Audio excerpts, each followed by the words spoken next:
Hello, hello. Good morning. Happy Monday. Welcome to Hobby Evolution episode 220. I'm still trying to figure out. I didn't have time this morning to figure out the countdown because I know it's frustrating trying to time when I'm actually going to be live. I tried doing it with Brad, Texas Card Dude.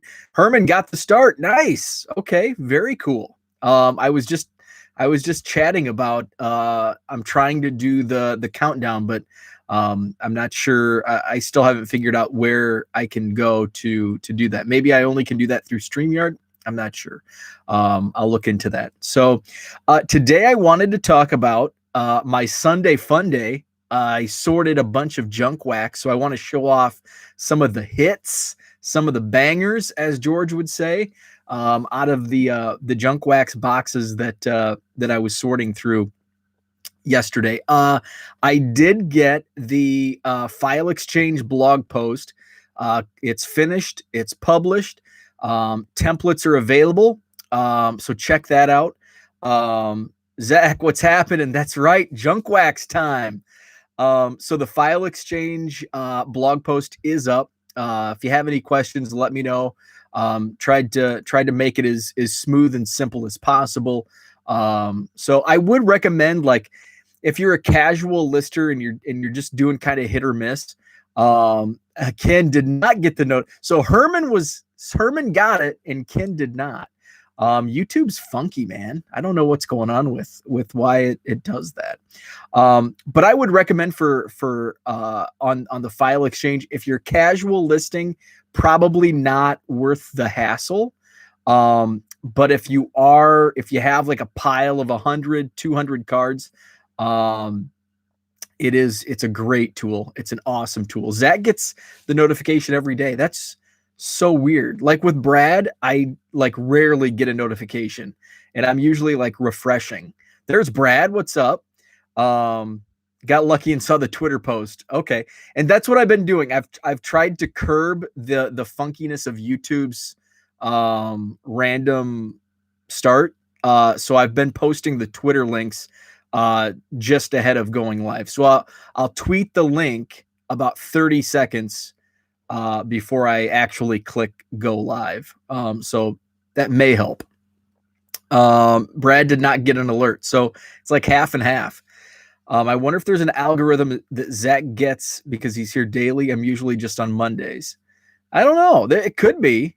Very well could be. What's up, David? Good morning. So yesterday I sorted a bunch of junk wax. What's up, George? No notice for George. So last weekend I brought that haul truckload full of cards, a lot of it junk wax for my buddy Shannon. I've basically been balancing shipping and sorting. So that's pretty much what I did all day Sunday. I'd ship for an hour to 90 minutes. Then I'd go out and I'd sort for an hour, just to try to catch up. I really want to get the rec room cleaned out by like next weekend. So, but I've got I made a really nice dent this weekend on some of the sorting.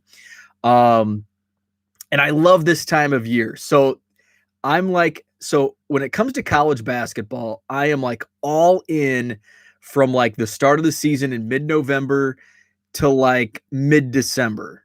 Because you've got a lot of great games around Thanksgiving. You've got those, pre-conference, before the conference season kicks in, you've got those tournaments. So I love that. And then once it gets to the nitty-gritty, like kind of the grind, then I kind of tune out. And then this is the weekend that I start getting back into it. You've got the Missouri Valley Championship was yesterday. Loyola beat Drake. You had a couple others, like Atlantic Sun, I think, was yesterday. Some of the smaller tournaments, the tournament that I worked for, Summit League tournaments going on right now in Sioux Falls, South Dakota. I'm jealous. I worked there and would travel to South Dakota three years when I worked there. And I'm jealous of all these other conferences. They're going to Vegas or even St. Louis, and we're going to Sioux Falls, South Dakota. We made the best of it. The best you can make in Sioux Falls, South Dakota, in February, March. So I had games going on. Big Ten wrapped up their regular season.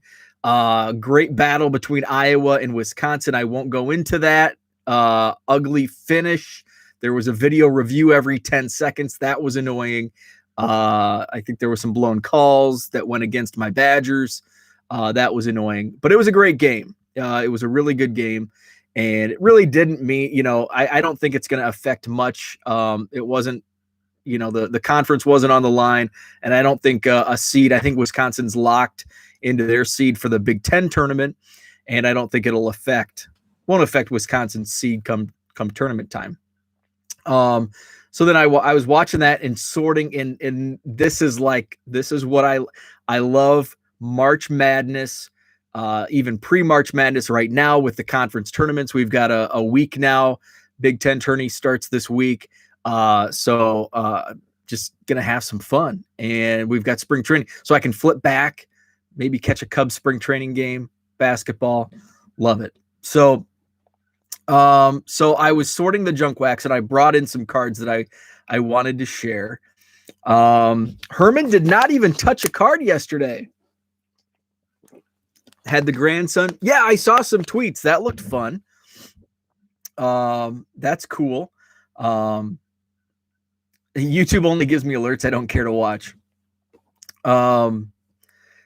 Takes longer for the notifications to get to Korea. So I did. I wasn't all cards yesterday. We had some friends over and grilled out. My first grill session last night. We did burgers and brats. And normally I do grill once or twice during the winter. I only like grilling in warm weather, even though it was like 40 last night when we grilled. It felt like 80 after the winter we had, in February. But we had like 2 feet of snow on the ground in our backyard. And even when my backyard faces to the south, so the sun beats right down on it, we've still got snow. And it's been in the 40s and 50 for 2 weeks now.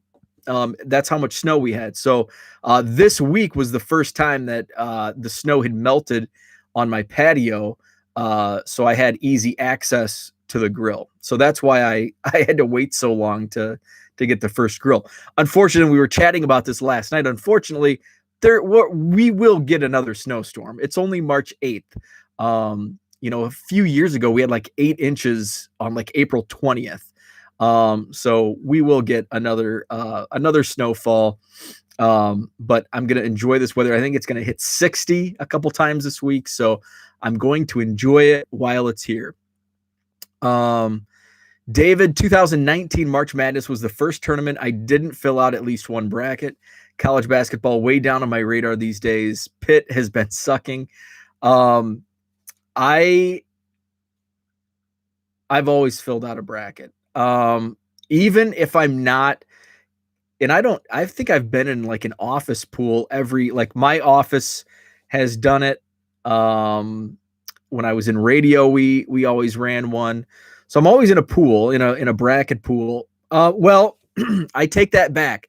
There was a couple years I worked in college basketball for 3 years. So we cannot, in college athletics, you cannot enter bracket pools, which for obvious, especially in my case where I was with the team day in and day out. So you cannot do bracket pools, fantasy, like that's all against NCAA regulations. And I can go into, I had a few meetings with our compliance officer.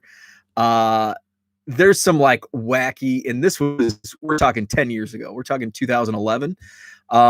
There were some wacky rules, especially when it came to social media.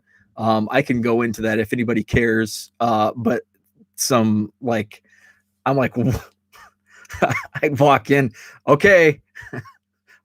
I got the complaint. What's going on now?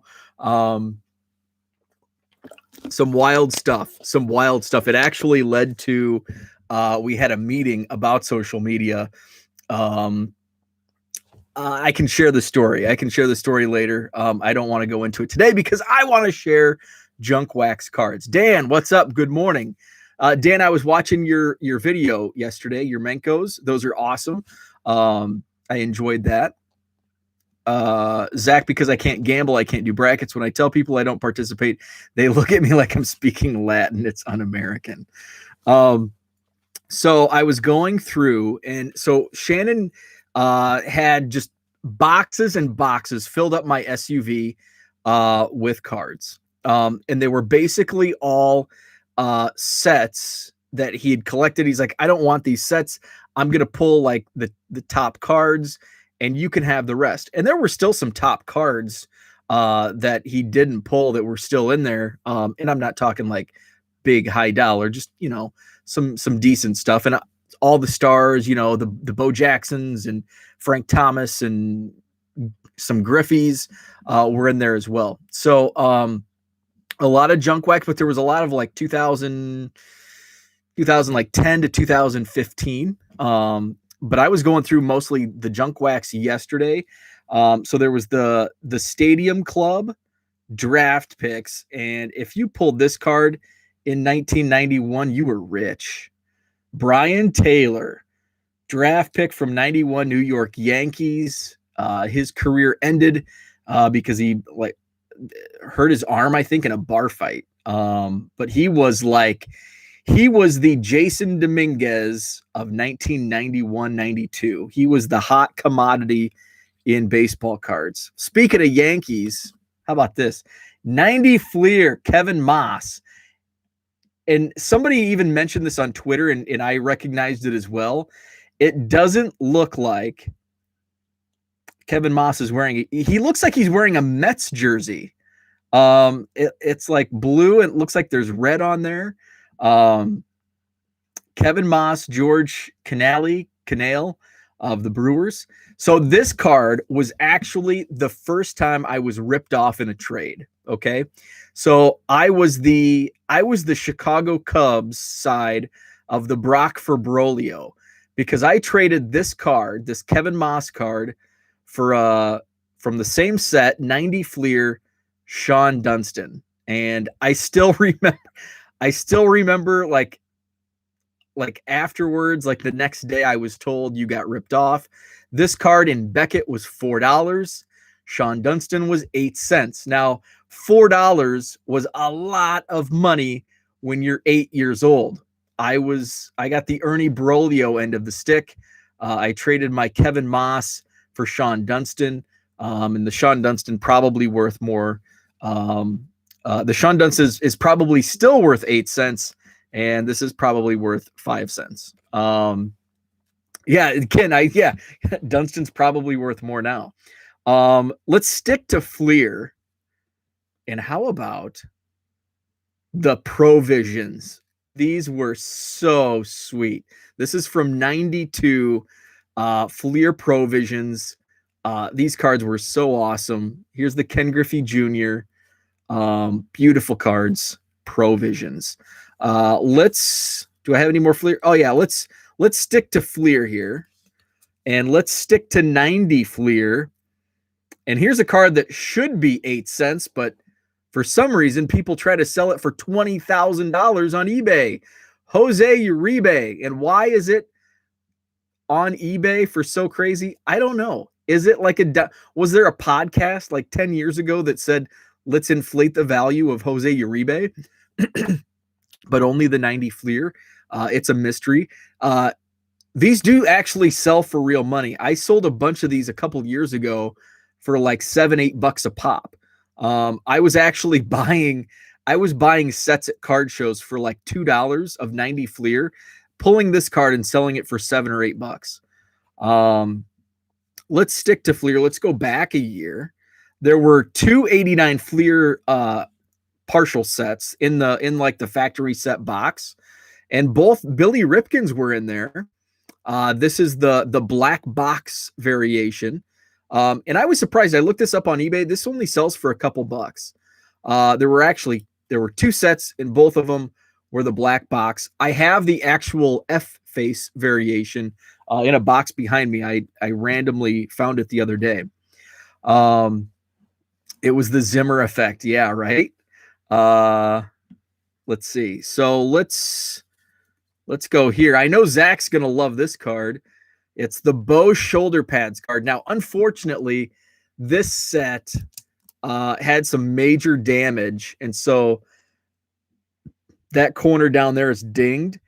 So I put this card with that massive ding, and I even took a close up, and I'm like, I'm going to put this on eBay for $2 and show off the massive corner ding. And it's sold in like 30 minutes. Insane. Like a few years ago, I would have been happy to sell this card for $2 because it was in 90 score. And now I think in excellent condition, they're like 15. What else do we have? How about 89 Upper Deck? 89 Upper Deck was like way out of my pay. Like I was 7 in 89 and I could not afford the 99-cent Upper Deck packs. I had to stick to the 35-cent tops. Plus I've always been a quantity guy. So I could get 3 packs of tops, like 45 cards for $1. And Upper Deck was like what, 8-10 cards in a pack, probably 12 maybe. So here is how about this one? The Nolan Ryan, and there were a few cards like this in 89 Upper Deck where they had like the motion. Jim Abbott had this feature as well. But this is the Nolan Ryan. And this was a hot card. And this Nolan Ryan, I think this was in the update set, throwing the football. That was a big card as well. Yeah, that would have been the update set because he's now with the Texas Rangers on this card, tossing a football because he's down in well, I guess he was in Texas with Houston, with the Astros. And then here, I know Herman will like this one. This is not I don't think it's the air version. But Dale Murphy had the reverse negative, which is one of the like biggest error cards in history. So this is the 89 Upper Deck Dale Murphy. I will have to check. I'm sure this is the common version, but there was also the reverse negative, which is a pretty rare error card. And then I got a couple more. Oh, I stuck to Kevin Moss. Here's the score. I either didn't have a 90 Upper Deck because that was kind of like that was the kingpin of Kevin Moss. The football toss was part of his trade. Oh, I did not realize that. And then I loved the draft picks. How about this? Ben McDonald. He was a hot one in 90. Ben McDonald. Man, I remember if I pulled this card or if I pulled Ben McDonald out of 90 tops, I was going to be rich because it was already like a $2 card. And, I'm thinking, man, in 2020, 30 years from now, this card's going to be like $300. And it didn't happen. And now I've got 300 Ben McDonald scorecards in my collection at various points.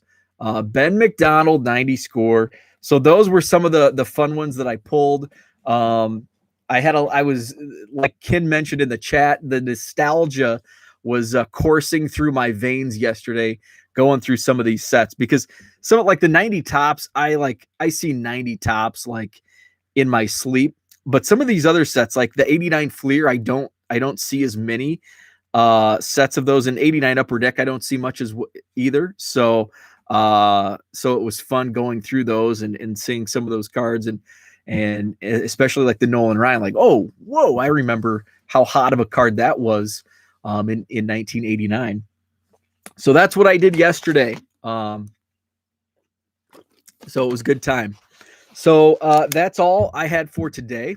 Thanks for chatting. Brad, I don't know if you had a chance to do file exchange at all, play around with it.